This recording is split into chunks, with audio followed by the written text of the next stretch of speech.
Yes. एक तर cancer म्हटलं की सगळ्यांना घाबरायला होतं आणि त्यातल्या त्यात किमोथेरपी ही पण एक पेनफुल आणि ती इमोशनली आणि सगळ्या गोष्टींनी हताश होऊन जातो पेशंट. तर ते खरंच इतकी पेनफुल आहे का? बघा आता आपण जर कॅन्सर या आजाराचा जर विचार केला, तर ब्रेस्ट कॅन्सरमध्ये 4 प्रकारच्या ट्रीटमेंट आहेत. म्हणजे एक कॅन्सर सर्जरी, नंतर दुसरं chemotherapy in the form of injections किंवा टॅबलेट्स.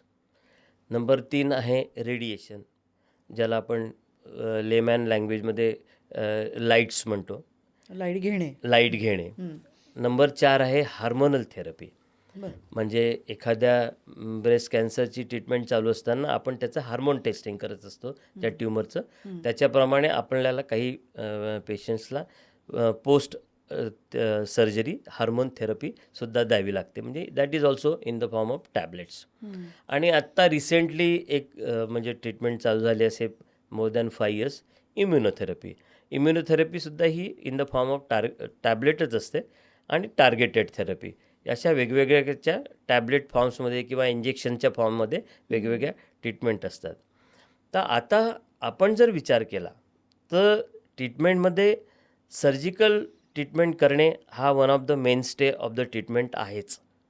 पण ॲट द सेम टाईम साधारणपणे 0.5 सेंटीमीटरच्या ट्यूमरच्या वरचे, म्हणजे मी तुम्हाला अगदी सायंटिफिक इंडिकेशन आहे असं मी म्हणत नाही, पण साधारणपणे जे ट्यूमर्स 0.5 सेंटीमीटरच्या वरचे आहेत, म्हणजे हाफ सेंटीमीटरच्या वरचे आहेत आणि बाकी त्याची ग्रेड ऑफ हे सिव्हॅरिटी ऑफ डिसीज किंवा ग्रेड ऑफ डिफरन्सिएशन म्हणतो आम्ही, म्हणजे सिव्हॅरिटी ऑफ द डिसीज आणि लिम्फ नोड निगेटिव्ह आहे, अशा साधारणपणे या ग्रेडच्या वरचे सगळ्याच पेशंटला ही ॲडज्युवंट किमोथेरपी म्हणतो आपण किंवा ॲडज्युवंट ट्रीटमेंट घ्यावी लागते, विच आणि मे बी इन काय द फॉर्म होतं ऑफ नेमकं त्या किमोथेरपी. किमोथेरपीमध्ये की लोक किमो लागला म्हणजेच हताश होऊन जातात.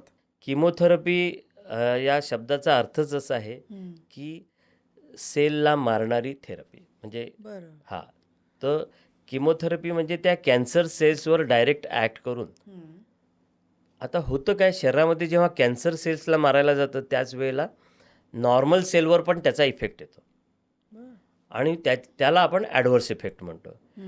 तर किमोथेरपीचा इफेक्ट तर चांगला येतोच, पण ॲडव्हर्स इफेक्ट पण येतो.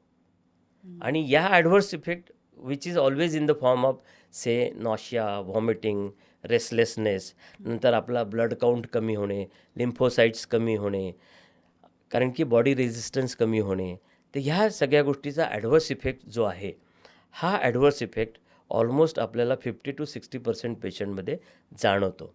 आणि मग याच्यामुळे काय होतं, की पेशंटला त्याची भीती वाटायला लागते आणि तो किंवा त्रासदायक आहे. आणि तो त्रासदायक होतो. म्हणजे बऱ्याच पेशंटमध्ये एक 10% ते 20% पेशंट्समध्ये आम्हाला किमोथेरपी दिल्यानंतरसुद्धा 4थ्या-5व्या दिवशी त्यांना सपोर्टिव्ह ट्रीटमेंट्स पण द्यावे लागतात, की बा in the form of hydration म्हणा किंवा आय व्ही फ्लुइड्स म्हणा किंवा अँटीबायोटिक किंवा किंवा क्रॉस इन्फेक्शन झालं तर त्याची ट्रीटमेंट करावी लागते.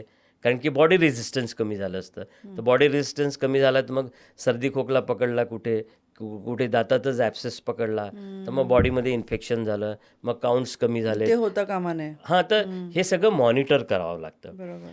तर त्यामुळे थोडंसं पेशंटला ते त्रासदायक वाटतं. आणि हे जे कारण अवेअरनेसचाच आपला प्रोग्राम आहे, तर कॅन्सर झाला म्हणजे आपण मरणारच असं एक मिथ आहे. तर ते कितपत हे आहे? नाही, माझं असं म्हणणं आहे की म्हणजे त्याचं ट्रीटमेंट आहे की नाही? याला म्हणजे पहिलं मी उत्तर देईल की 100% कॅन्सरला ट्रीटमेंट आहे, हां. नंबर 1. हं. आता कॅन्सर झाला की आता बघा, माणसाला आयुष्य हे लिमिटेड अमरत्व दिलंच तर आहे. नाहीच हां, आहे. आहे राईट. तर त्याच्यामुळे कसं आहे, आता प्रत्येक माणसाला शेवटी जीवन संपवायला काही ना काही रिझन हवं. हं, हं. आता या बाबतीमध्ये मी बरेचदा जनरल पब्लिकमध्ये भाषण देताना म्हणा की अवेअरनेस प्रोग्राम्स आमचे होतात तेव्हा किंवा कुठे आपले डिस्कशन्स होतात तेव्हा मी त्यांना म्हणतो की तुम्ही कॅन्सरला घाबरता, पण मग कार्डिॲकवाले डिसिजेस नाही आहेत, रिनल ट्रान्सप्लांटचे डिसिजेस नाही आहेत, न्यूरोलॉजिकल डिसिजेस नाही आहेत, अशा कितीतरी गोष्टी आहेत. म्हणजे आपल्या भारताचे प्रसिद्ध उद्योगपती फक्त मलेरियामुळे जर इंग्लंडमध्ये त्यांचा जीव जाऊ शकतो, राईट? तर मला असं म्हणायचं आहे की कॅन्सरसुद्धा हा एक वन ऑफ द डिसीज आहे की जो प्रॉपरली ट्रीट नाही केला गेला तर त्याचे लाँग टर्म इफेक्ट्स किंवा लाँग टर्म मेटास्टेसिस किंवा त्याचा डिसीज वाढणे आणि तो मॉर्टॅलिटी ही थोडी जास्त आहे. म्हणजे थोडक्यात सांगायचं झालं की जसं माहिती चाललं तर सुरुवातीच्या स्टेजलाच तुम्ही डॉक्टरकडे जाऊन त्याची ट्रीटमेंट घ्यायला हवी. एक्झॅक्टली. आता बघा म्हणजे key of the cancer treatment is early detection. Early detection and early proper treatment is a key for successful treatment for the cancer. म्हणजे आज माझ्याजवळ ब्रेस्ट कॅन्सरचे 1998चे 2000चे पण पेशंट्स आहेत. दे आर डुईंग ऑल वेल गेल्या 25 वर्षापासून.